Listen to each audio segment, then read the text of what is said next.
Oh, it's well, it's about 1:30, and this is day 3. Day 3, day 3 of 13.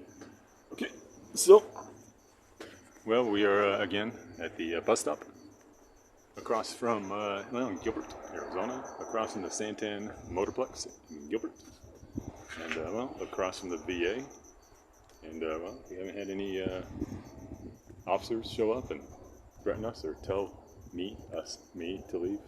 It's me, myself, and I. Or Papa. Pop and I and Pop. I am who I am. So, anyways, well, 3 things. We'll do 3 things, and well, we'll kind of pick up where we left off, and we're talking about yesterday. We'll talk about, well, my warnings. I've been warning you guys for years. It took 13 years. Well, 13 years, 9/11. 13 years I walked away from this world.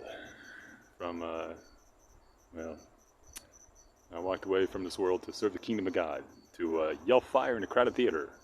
Well, that has been on fire.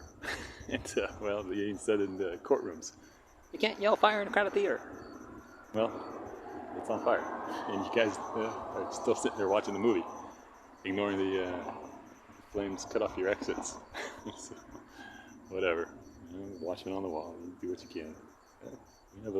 We have a binding, covenanted agreement as Christians to be good stewards and faithful watchmen on the wall, and well, to serve the kingdom and warn those our leaders and those that need to be warned. So, first things first. So I've warned you a couple ways. I've warned you guys if you want to go back and look at my posts or listen to all those videos and audio clips I made.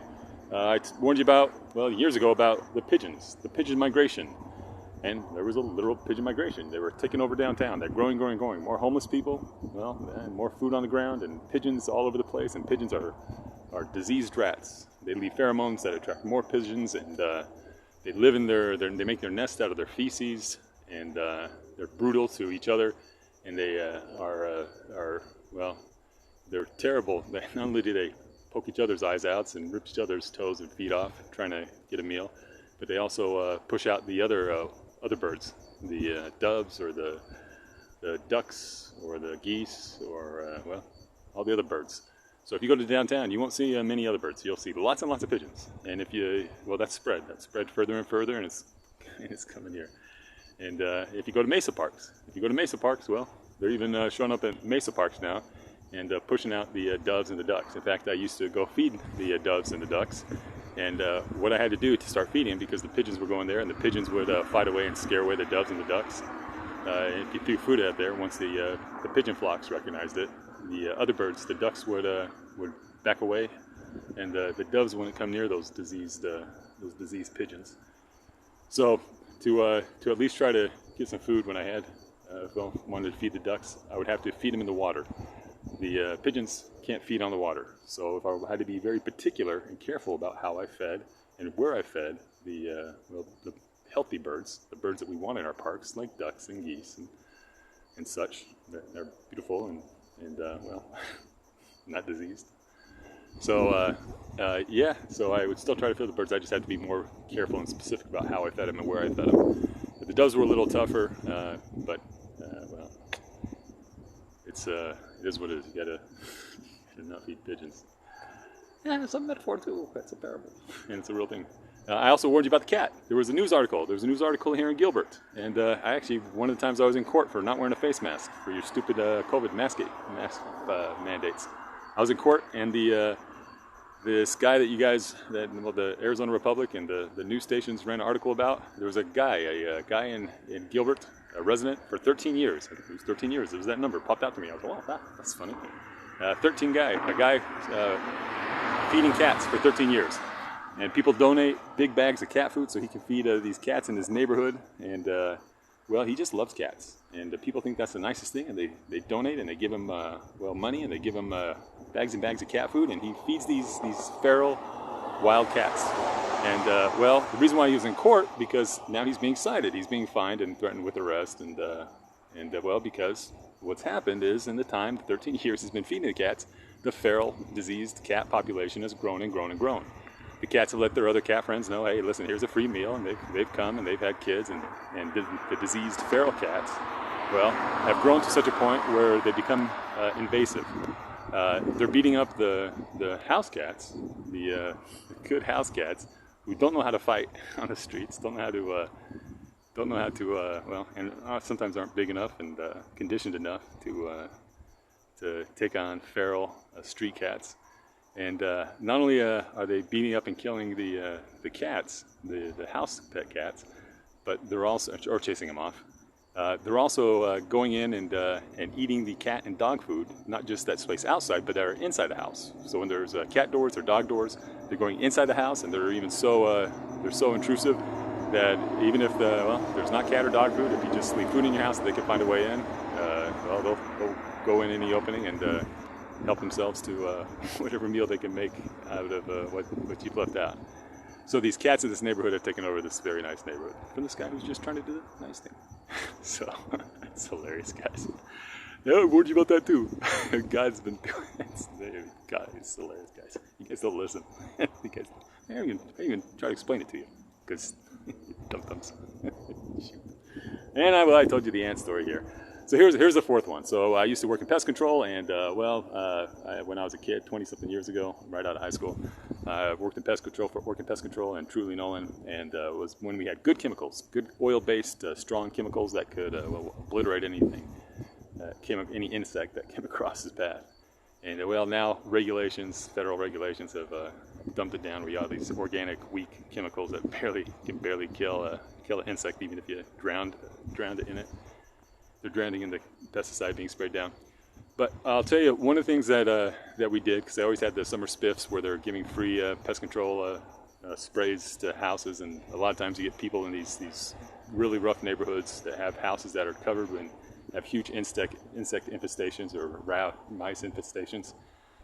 And I would go in and I could lay down all the bait, I could lay down the traps, I could lay down the chemicals and destroy and kill thousands of bugs, and it would just obliterate them. And then I'd explain where the bugs are coming from and how they feed and how they grow, and the biggest thing that would determine whether or not there continued to be an infestation was whether or not the homeowner, and I would advise them because sometimes they would still have problems, whether or not the homeowner would clean up after themselves, would remove the food source. So as long as there was a food source, even if I set down all the baits, all the traps, all the chemicals, and wiped out them every single month when I went back, even sometimes to go back twice a week trying to wipe them out, as long as the people were filthy and they had open containers and their trash was overflowing, their sink was overflowing, and their cereal boxes and chips laying around the house open, as long as there were food sources,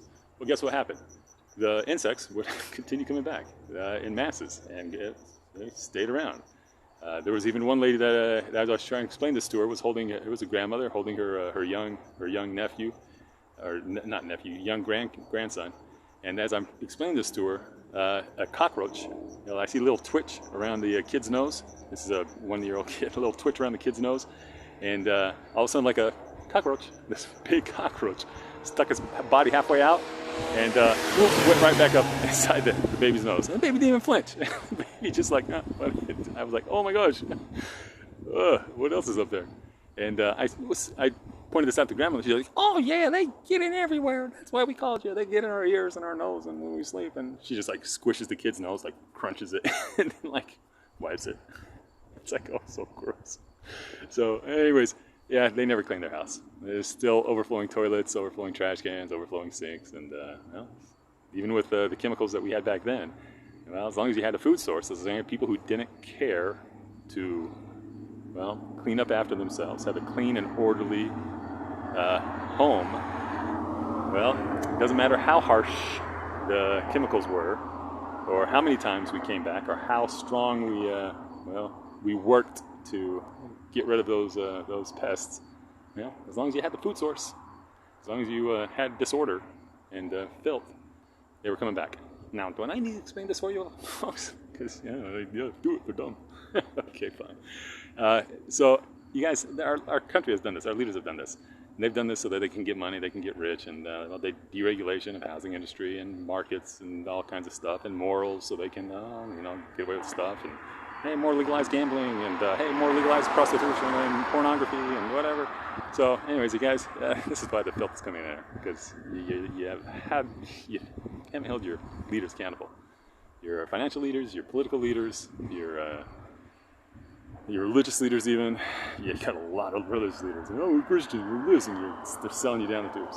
So, anyways, you have a filthy house. You have a filthy country, and all that filth. And we would clean out apartments too, or we would clean out condos when I worked in pest control. Even if, one neighbor in one people's house were really, really clean in a condo or a duplex, guess what?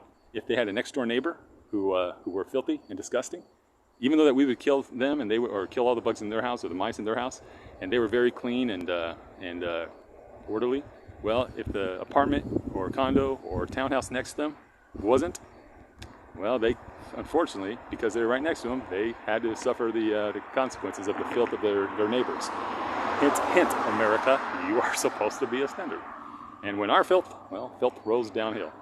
And it spreads, and you can set an example just as well.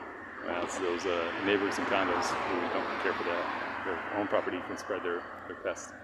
So anyways, that was number one. Number two.